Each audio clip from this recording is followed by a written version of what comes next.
Sözü Talaybek Şerkolutku, onu Kamçebek Tursun Kurutku. Ümidim dağı dere seni gütüt.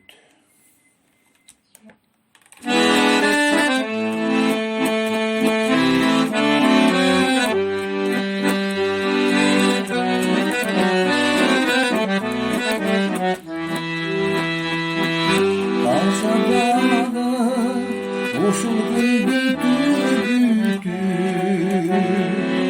amen olsun muhtavadım seni gütür bilsem dağı hayranlığa gelmesin koymudum men hiçbir senden ümitsiz koymudum men koymudum men hiçbir senden ümitsiz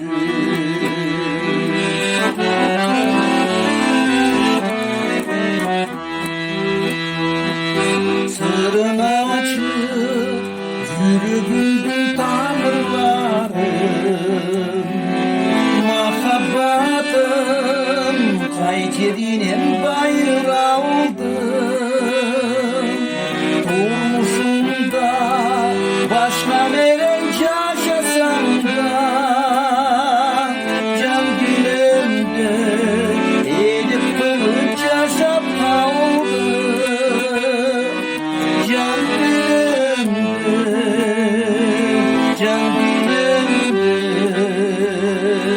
can dilimde edip kılıç yaşap kaldı.